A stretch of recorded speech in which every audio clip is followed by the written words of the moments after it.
आज के वीडियो में axis long term equity mutual fund का रिव्यू करेंगे। ये फंड ईएलएसएस कैटेगरी यानी कि जो टैक्स सेविंग कैटेगरी है उसमें आता है। हमारा फोकस 5 चीजों में रहेगा दोस्तों। पहला, फंड के बारे में बताएंगे, axis long term equity mutual fund उसके बारे में बताएंगे, उसका परफॉर्मेंस हम आपको बताएंगे, रिस्क आप ज्यादा ले रहे हैं या कम ले रहे हैं इस फंड में वो हम आपको बताएंगे, पोर्टफोलियो में कौन से स्टॉक है जो टॉप 10 पोर्टफोलियो के स्टॉक है वो बताएंगे, और फंड मैनेजर साहब ने क्या नई बाइंग की है पिछले 3 महीनों में वो हम आपको इस वीडियो में बताएंगे, और लास्ट में वर्डिक्ट बताएंगे कि क्या ये फंड आपके लिए सही है या नहीं। अब दोस्तों, एक्सिस लॉन्ग टर्म का ऑब्जेक्टिव है, देखिए दोस्तों, ये ईएलएसएस की स्कीम है जहां पर आप एटीसी में बेनिफिट रख सकते हैं। 3 साल का लॉक इन होता है, यानी आपने फंड खरीद लिया तो आप यूनिट्स को, फंड को 3 साल के लिए बेच नहीं सकते हैं। तो उससे क्या होता है, जो पैसा है इक्विटी में लंबे समय तक पैसा इन्वेस्टेड रहता है, और फंड मैनेजर भी एक अच्छे डिसीजन ले सकते हैं क्योंकि लॉन्ग टर्म के लिए उनको भी पैसा मिला हुआ है। वेल्थ बिल्डिंग इनका ऑब्जेक्टिव है और टैक्स भी आपका बचा है। ये दो ऑब्जेक्टिव ये फंड पूरा करता है। और लॉन्ग टर्म में दोस्तों, equity as an asset class जितने भी दूसरे एसेट क्लास है वहां से अच्छा करने का उम्मीद रखती है। तो इन्फ्लेशन को बीट करना और लॉन्ग टर्म में अच्छी खासी वेल्थ क्रिएट करना, ये फंड का ऑब्जेक्टिव है, जिससे कि आपके जो भी भविष्य के टारगेट गोल्स हो, जैसे बच्चों की पढ़ाई हो या उनका मैरिज का प्लान हो, वो सब गोल्स आप पूरा कर सकें। दोस्तों, फंड के बारे में बता दें, देखिए 29 दिसंबर 2009 को ये फंड आया था, यानी 10 साल से ज्यादा हो चुका है इस फंड में। और देखिए आज की तारीख में 19,127 करोड़ रुपए मैनेज कर रहा है। अगर हम ईएलएसएस कैटेगरी में ये देखने जाएं तो अब तक का सबसे हाईएस्ट, जी हाँ, सबसे हाईएस्ट एयूएम मैनेज कर रहा है ये फंड। और देखिए 14.84 यानी लगभग अप्रोक्सीमेटली 15% रिटर्न है इसका इंसेप्शन से। मिस्टर जिनेश गोपानी इस फंड को मैनेज कर रहे हैं अप्रैल 2011 से, तो फंड मैनेजर भी पुराने हैं, फंड का भी रिटर्न अच्छा है दोस्तों। अब दोस्तों, परफॉर्मेंस बता दे फंड का। ये एक्सिस से ही हमने डेटा लिया हुआ है। ये देखिए फंड का ये 31 मई तक का डेटा है, 31 मई 2020 तक का। तो दोस्तों, एक साल में जो फंड ने रिटर्न दिया है, ये देखिए -10.70% ये फंड का रिटर्न है। अब उसको कंपेयर किससे किया है, S&P BSE 200 TRI और निफ्टी 50 के साथ। तो देखिए जो निफ्टी का जो रिटर्न है या जो BSE 200 का है वो है -17.86, और निफ्टी का है -18.57। तो उसके हिसाब से, उसके कंपैरिजन में फंड कम गिरा है, -10% ही गिरा है, -10.7% ही गिरा है, जो कि बहुत ही अच्छा है। 3 साल में देखते हैं दोस्तों, 4.47% रिटर्न है। और वहां पर आप देखिए BSE 200 का रिटर्न 0.29 है और निफ्टी का है 1.23 दोस्तों। तो यहां पर भी 3 साल में भी फंड ने अच्छा परफॉर्म किया है। 5 साल में देखिए 5.90 है, और वहीं पर देखिए BSE 200 जो है 4.1, और ये निफ्टी लगभग 4%। तो देखिए आप जितने भी पैरामीटर्स देख रहे हैं वहां फंड ने अच्छा परफॉर्म किया हुआ है। जो उस इंसेप्शन है वहां भी 14.5% से ऊपर का रिटर्न है, और जो रिटर्न आप देख सकते हैं लगभग डबल है निफ्टी और BSE 200 से। तो एक हम कह सकते हैं गोपानी साहब ने बहुत ही अच्छा फंड को मैनेज किया है, और जो भी अपने बेंचमार्क है उनको बहुत ही अच्छी तरीके से बीट किया है। अब दोस्तों समझिए, आपने 10,000 रुपए इन्वेस्ट किए होते, तो देखिए आपने एक साल इन्वेस्ट किया होता तो फंड का रिटर्न जो है कंपेयर टू BSE 200 और निफ्टी 50 से ज्यादा है। ये देखिए कम है यहाँ पर रिटर्न। 3 साल में देखिए फंड का है 11,401, और यहां पर देखिए दोनों ही फंड से कम रिटर्न दे रहे हैं। 5 साल में देखिए 13,325 रुपए, और ये देखिए ये दोनों कम है। और सबसे इंपॉर्टेंट बात देखिए, अगर आपने इस फंड में इंसेप्शन से ही इन्वेस्ट किया होता तो आपका जो रिटर्न है 4x से ज्यादा हो गया होता। यानी अप्रोक्सीमेटली मैं आपको बताऊं, आपने 1 करोड़ रुपए इन्वेस्ट किए होते तो 4 करोड़ से ऊपर आपको रिटर्न मिल गया होता। और वहीं BSE 200 में आपको जो रिटर्न मिलता 2 करोड़ से थोड़ा ऊपर मिलता, और निफ्टी भी आपको उतना रिटर्न नहीं दे पाती। यानी निफ्टी से और जो BSE 200 जो बेंचमार्क है उससे भी डबल रिटर्न दिया हुआ है दोस्तों।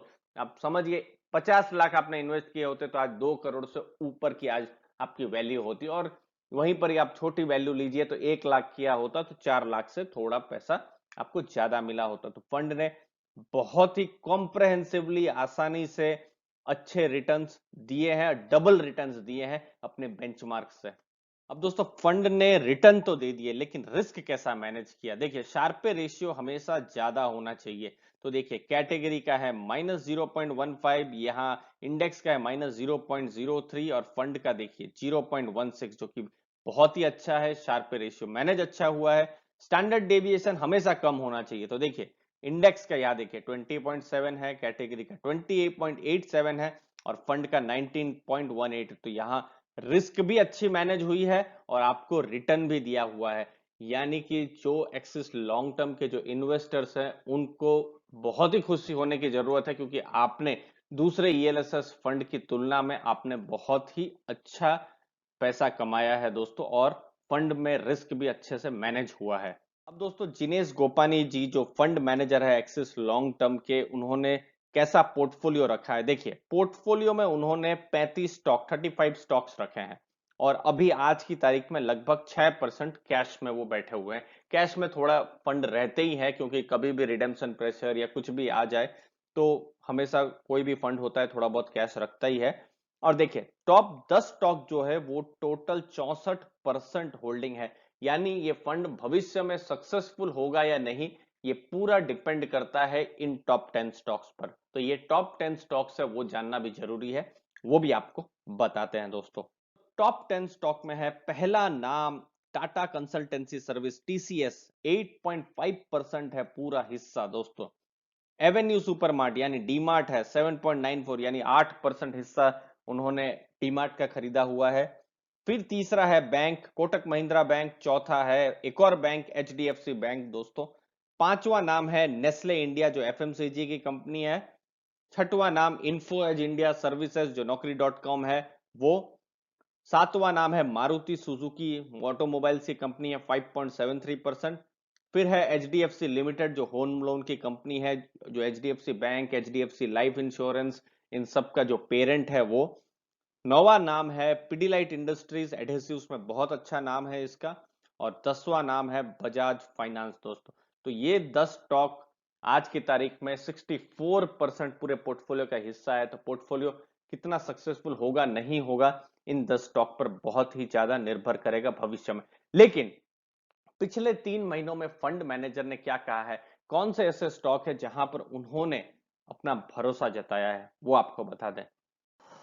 अब दोस्तों फंड ने कौन से नए स्टॉक को ऐड किया है पिछले 2-3 महीनों में? दोस्तों देखिए सबसे पहला नाम है महिंद्रा एंड महिंद्रा। ऑटो और ट्रैक्टर में बहुत बड़ा नाम है महिंद्रा एंड महिंद्रा। दूसरा नाम है टोरेंट फार्मा जो अप्रैल के महीने में खरीदा है axis long term equity mutual fund ने। तीसरा नाम है 3M इंडिया, मिसलेनियस है दोस्तों।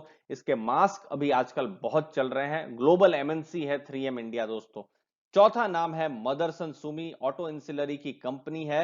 और पांचवा है डॉक्टर रेड्डीज लेबोरेटरी जो उन्होंने अप्रैल में खरीदा है। तो यहां पर दोस्तों 5 में से 2 नाम हमको फार्मा के मिल रहे हैं, 2 नाम हमको मिल रहे हैं ऑटो और ऑटो एंसिलरी। देखिए ये ऑटो का है और ये मदरसन सुमी ऑटो एंसिलरी का है। और 3M इंडिया जो है वो हम मिसलेनियस कह सकते हैं, एमएनसी है, अलग अलग बिजनेसेस हैं इसके। तो ये 5 स्टॉक अभी उन्होंने खरीदे हैं। भविष्य में बहुत ही इंटरेस्टिंग रहेगा कि इनमें से कोई स्टॉक क्या टॉप 10 में आता है या नहीं, या जहां पर होल्डिंग बढ़ती है कि नहीं, वो देखना बड़ा इंटरेस्टिंग रहेगा। लेकिन आपके लिए फंड सही है या नहीं, लास्ट में हम वर्डिक्ट बताते हैं दोस्तों।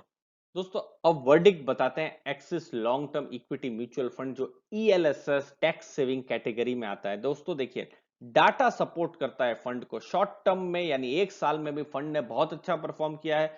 5 साल में या फिर इंसेप्शन से भी फंड ने बहुत ही अच्छा परफॉर्म किया हुआ है। तो वहां पर तो कोई दो राय नहीं है।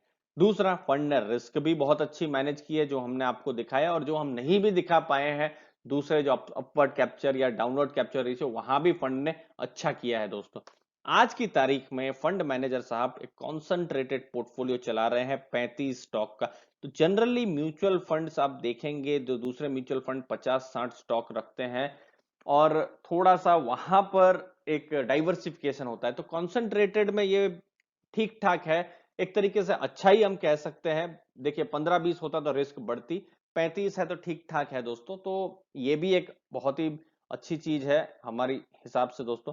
फंड मैनेजर साहब मिस्टर जिनेश गोपानी बहुत ही एक्सपीरियंस्ड है, 9 साल आप देख लीजिए इस फंड को ही उन्होंने चलाया है, बहुत अच्छे से उन्होंने चलाया हुआ है।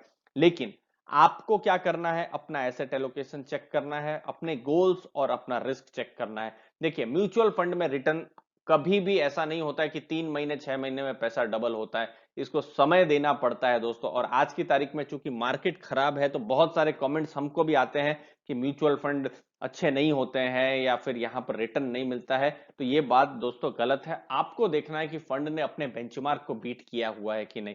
तो इसीलिए ये आप 6 महीने 1 साल के लिए यहाँ पर इन्वेस्ट ना करें। खैर यहाँ पर तो आपको 3 साल के लिए तो इन्वेस्ट करना ही होगा क्योंकि ये लॉक इन है दोस्तों। तो फंड को आप ले या नहीं ले, टैक्स सेविंग के लिए एक बहुत ही अच्छा फंड है आज की तारीख में जो दिख रहा है। लेकिन अपने एडवाइजर से जरूर सलाह ले और अपना एसेट एलोकेशन पहले कराए दोस्तों, वो सबसे ज्यादा इंपॉर्टेंट है।